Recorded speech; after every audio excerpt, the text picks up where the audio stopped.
स्वागत है आप सभी लोगों का सोशल साइंस के लिए में। और जो लोग सुबह देख रहे हैं उनको वेरी वेरी गुड मॉर्निंग, जो शाम को देख रहे हैं उनको वेरी वेरी गुड इवनिंग। आज का जो हमारा टॉपिक है ये साइंस से रिलेटेड है। साइंस का वेरी इंपॉर्टेंट टॉपिक रक्त के बारे में।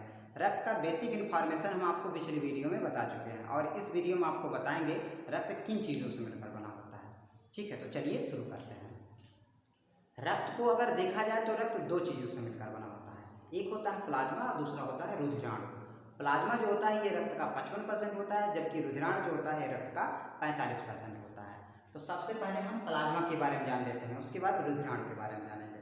तो जो प्लाज्मा होता है ये रक्त का 55% होता है। अगर कोई ऐसे पूछे कि रक्त में सबसे अधिक मात्रा किसकी होती है तो प्लाज्मा की होती है।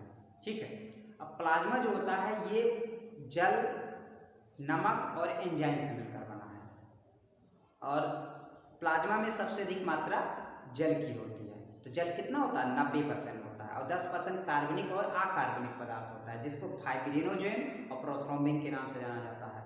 फाइब्रिनोजेन और प्रोथ्रोम्बिन ये प्लाज्मा को हल्का सा गाढ़ा बना के रखते हैं, यानी येलोइश कलर का कर देते हैं। तो प्लाज्मा जो होता है ये हल्का पीले कलर का होता है। किसकी वजह से? तो फाइब्रिनोजेन और प्रोथ्रोम्बिन की वजह से होता है।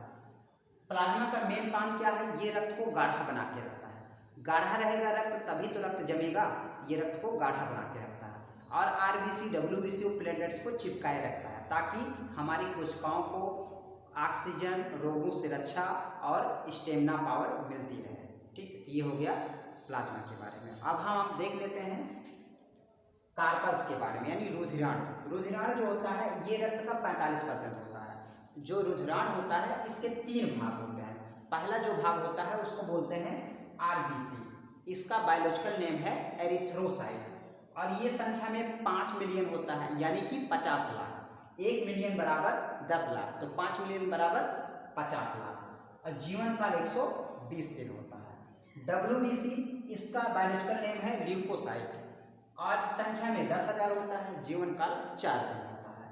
प्लेटलेट्स इसको हिंदी में बिम्बाणु बोलते हैं और बायोलॉजिकल नेम इसका है थ्रोम्बोसाइट और संख्या में 2 लाख होता है और जीवन काल 7 दिन होता है। ये हो गए रुधिराणु के कण। अब इनके बारे में हम डिटेल से अच्छे से जानेंगे। पहले आरबीसी के बारे में जानते हैं, तब डब्ल्यूबीसी के बारे में और तब प्लेटलेट्स के बारे में अच्छे से। तो पहले हम आरबीसी के बारे में जानते हैं। आरबीसी का फुल फॉर्म क्या होता है? रेड ब्लड कार्पल्स, लाल रक्त कणिकाएं। ये इनका मेन काम है कि कोशिकाओं को ऑक्सीजन प्रोवाइड कराना। जो हमारी कोशिकाएं हैं, हाथ, पैर, नाक, ये सब पूरा शरीर जितना है हमारा शरीर कोशिका से मिलकर बना है। अब कोशिकाओं को चाहिए क्या? ऑक्सीजन चाहिए, तभी वो ऊर्जा बना पाएंगे। यानी शरीर में ऊर्जा का निर्माण तभी तो कर पाएंगी जब ऑक्सीजन मिलेगा हमारे शरीर में। तो ऑक्सीजन को कौन ले जाता है? तो आरबीसी ले जाता है। अगर आरबीसी ऑक्सीजन नहीं ले जाएगा तो ऊर्जा बनेगी ही नहीं। तो ठीक है, तो व्यक्ति थका थका सा रहेगा। तो आरबीसी का मेन काम है ऑक्सीजन, कोशिकाओं को ऑक्सीजन प्रोवाइड कराना। और इसका जो आकार होता है हल्का सा गोल होता है, मतलब गोल होता है आरबीसी का आकार। और अगर आप ऊंचाई पर जाएंगे तो आरबीसी जो होता है इसका आकार बढ़ जाता है। ठीक है, और जिसकी वजह से ऑक्सीजन डिजॉल्व करने की क्षमता घट जाती है। आरबीसी जो होता है इसमें लाइसोसोम नहीं पाया जाता। अतः ये अगर मर गया तो इसको कौन पकड़ लेता है? स्प्लीन। इसको खाने वाला कोई नहीं रहता है। लाइसोसोम का मेन काम है कि शरीर में अगर कोई चीज़ मर गया तो उसको ये खा पी के खत्म कर देता है, लेकिन आरबीसी में लाइसोसोम पाया ही नहीं जाता है, जिसकी वजह से ये घूमता रहता है, ऐसे तैरता रहता है। इसको कौन पकड़ लेता है? स्प्लीन पकड़ लेता है। और आरबीसी में केंद्रक नहीं पाया जाता है, अतः हम इससे डीएनए टेस्ट नहीं कर सकते हैं। अगर कोई व्यक्ति ऐसे कहे कि हमें हमारे रक्त से, आरबीसी से हमारा डीएनए टेस्ट कर दीजिए, तो नहीं हो सकता है क्योंकि उसमें केंद्रक नहीं पाया जाता है। अपवाद के रूप में ऊंट और जिराफ में पाया जाता है केंद्रक, तो ऊंट और जिराफ का डीएनए टेस्ट किया जा सकता है, लेकिन मानव में नहीं पाया जाता है। आरबीसी में केंद्रक नहीं पाया जाता है, तो मानव का हम डीएनए टेस्ट आरबीसी से नहीं कर सकते हैं। ये रुधिराणु का 90% होता है। तो अगर ऐसे देखा जाए रुधिराणु में सबसे अधिक मात्रा किसकी पाई जाती है? तो आरबीसी की। लेकिन रक्त में सबसे अधिक मात्रा किसकी पाई जाती है? तो प्लाज्मा की पाई जाती है। ये एग्जाम में पूछा हुआ है, एक बार एग्जाम में पूछ लिया, कहा कि रक्त का जो रुधिराणु होता है इसमें सबसे अधिक मात्रा किसकी होती है? तो आरबीसी की होती है और लोग इसको टिक करती है प्लाज्मा को। तो पहले क्वेश्चन समझो ना, एग्जाम कैसे, एग्जामिनर क्या पूछना चाहता है। उसने घुमा के क्वेश्चन पूछा थोड़ा सा।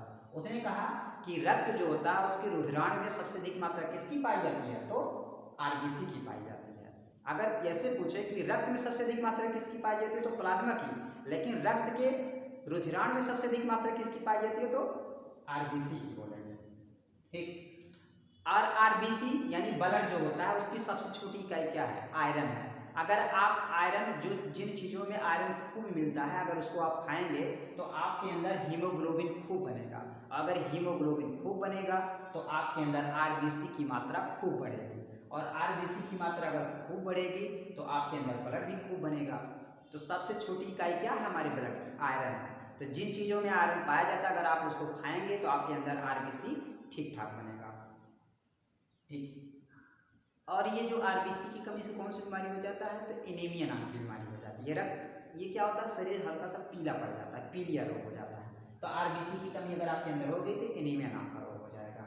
ठीक है, और सबसे बड़ा आरबीसी किसका होता है, तो हाथी का। हाथी का जो ब्लड होता है अगर उसको निकालेंगे ना तो उसका जो ब्लड होता है उसमें आरबीसी काफ़ी बड़ा होता है हाथी का। हाथी देखो ना, जानवर भी काफ़ी बड़ा होता है, तो इसलिए इसका आरबीसी भी बड़ा होता है।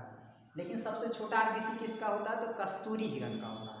एक हिरण होता है, कस्तूरी नाम प्रजाति का हिरण पाया जाता है, उसका अगर ब्लड निकालेंगे और उसका आरबीसी देखेंगे तो बहुत छोटा होता है।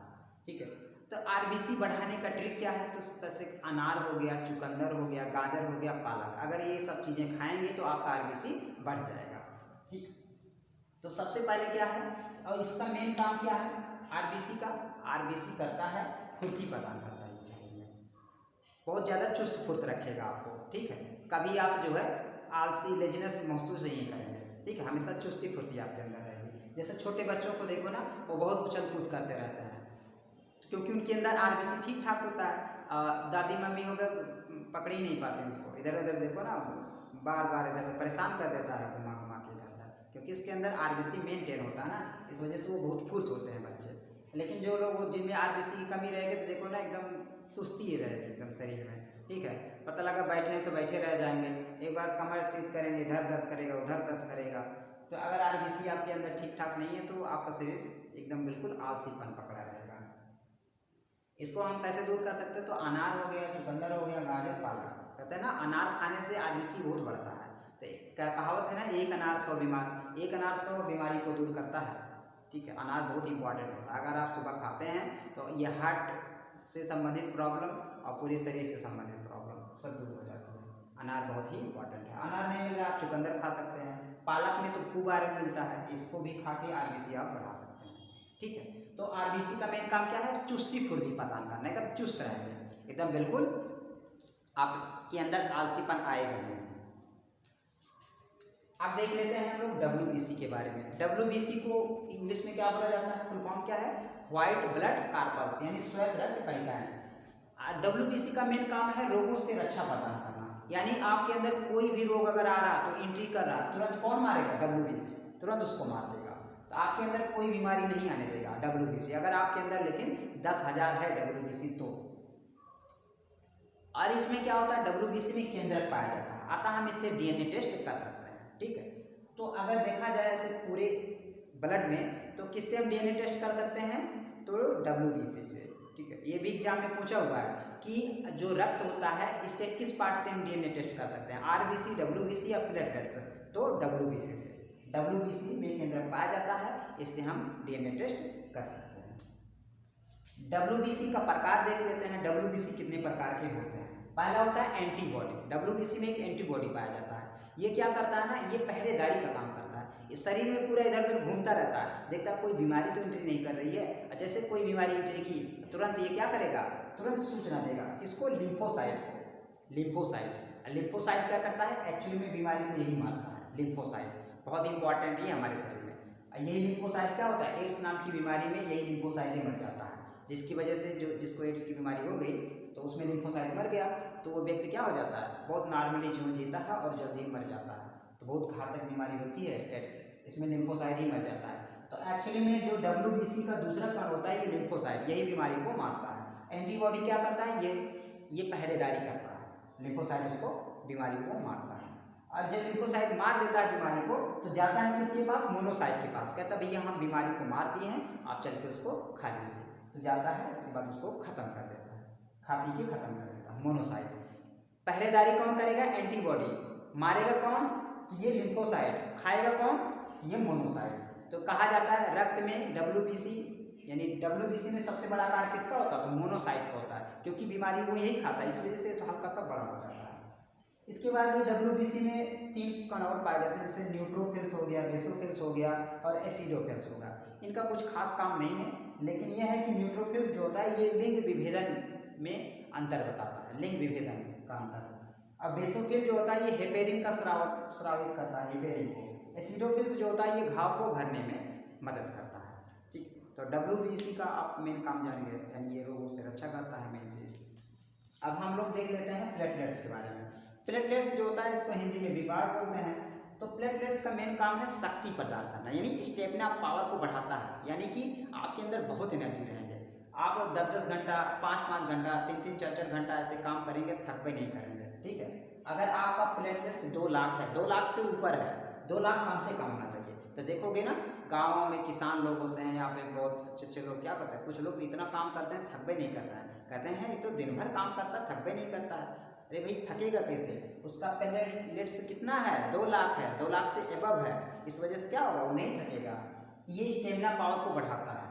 ठीक, इसका जो आकार होता है ये उत्तल लेंस की तरह होता है बिल्कुल। ये क्या करता है?